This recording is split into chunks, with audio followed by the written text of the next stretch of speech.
I'm Sherry Thomas Leitner, and today we're making peach hand pies.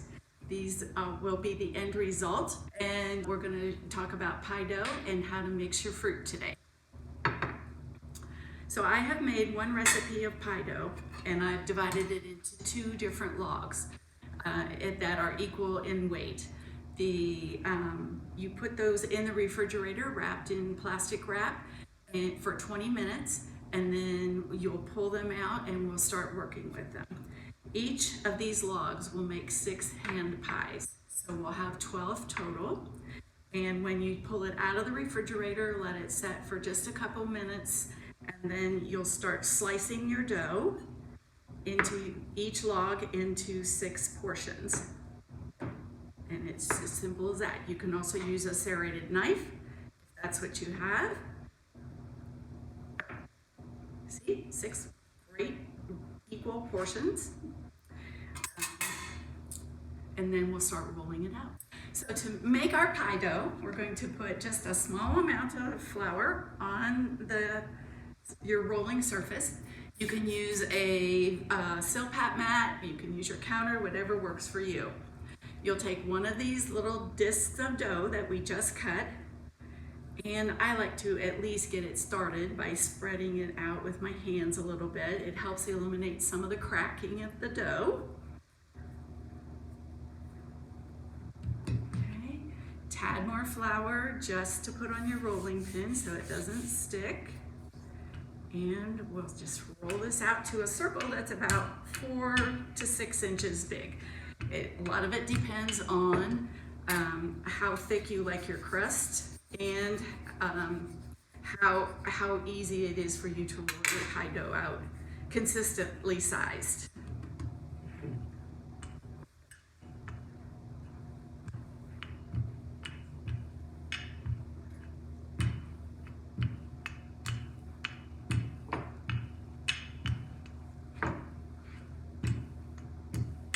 Okay, that looks good.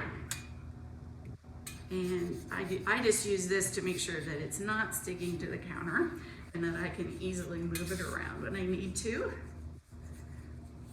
Okay, you'll do that with all 12 of your pieces of dough, and then we'll mix up the filling. I've chosen peaches today since this is a peach hand pie recipe. These peaches were frozen. You can use fresh. To use the frozen, I thawed them overnight. I chopped them up, thawed them overnight in the refrigerator in a strainer over a bowl, and got rid of most of the juice, because when we mix our flour in, we're going to be creating even more juice. So I've mixed together a cup of flour, a half a cup of sugar, some cinnamon, salt, and the ingredients are all listed in your recipe. We're going to put that in here and stir it to mix it all up. Now this will start making juices almost immediately, so you won't have to worry about your pies being dry. I've also made this with chopped apples and used the same spice mixture ratio as listed in your peach recipe. You can use blueberries. I have cherries. And having a variety of these makes a wonderful gift for your neighbors or a family member. All right, so we have our peach mixture here, and we're going to put about a tablespoon of peach mixture into each pie. Maybe a little more. And I have a egg white that I have mixed with water, and that's kind of zipped up here. Okay. And I'll use a little pastry brush. We'll just go around the edges. And that little bit of moisture will help hold our pie together. So we'll flip this over sort of like an omelet. And press down on the edges. You'll roll your edges.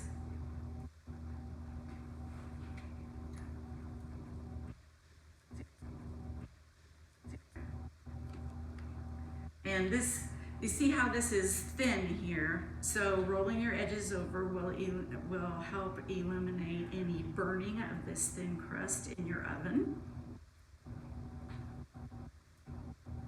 And it will give you a nice edge so that your pie doesn't fall apart on you.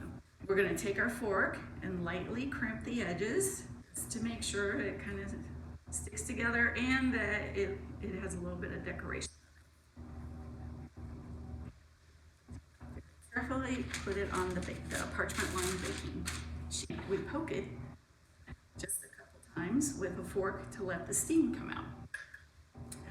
You'll preheat your oven to 425. We'll bake these for 15 to 20 minutes, depending on how your oven is, and you may want to keep an eye on them because sometimes if your dough is thinner, 15 minutes is plenty.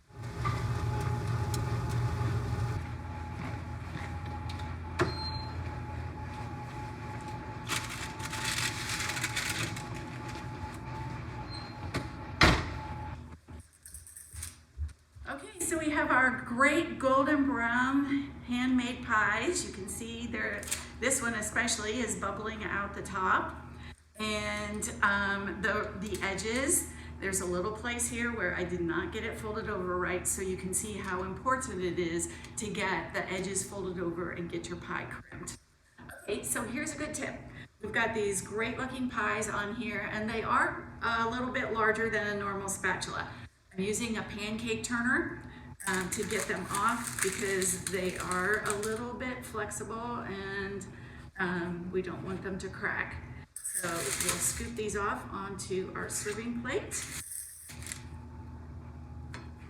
Here we go, and they are ready, nice and warm. Very lovely rustic hand pies.